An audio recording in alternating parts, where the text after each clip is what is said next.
Matter of fact, you know who Michael J. White Yeah, I is? know who that is. But for people who don't know, Spawn. I want to know. He was the black dude in Dark Knight. That's probably like most like known role. He was the one black villain in Dark Knight when they made dude eat the pencil, like when Joker made dude. Yeah, that's Michael J. White. Everybody knows Michael J. White by face. If you don't know his name, Yeah, you for do sure. know Blood by and face. Bone, super Aki black dude, Tim's on doing karate. That nigga. He had a kid at 15 by a 20-year-old.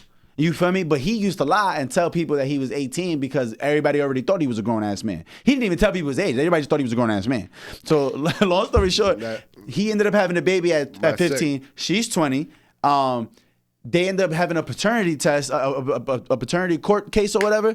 And long story short, by the time they got to court, she ended up dropping because she was trying to get like child support and shit. And she better drop it. And the lawyers was like, excuse me, ma'am, you're how old? Like in court, the judge was like, how old are you? And Michael J. White was 17 at the time still. And she was like 22, 23 already. See? And they were like, what are you doing here right now? You had a kid when?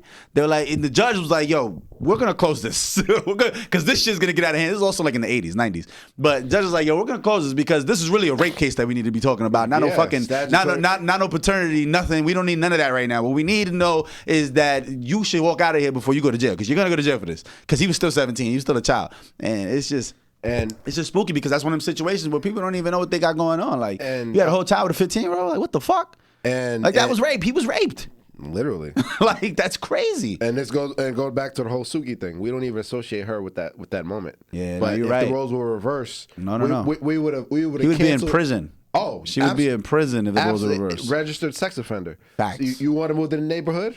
You ain't registered a sex. You ain't registered. They come to get you. Damn. You feel me?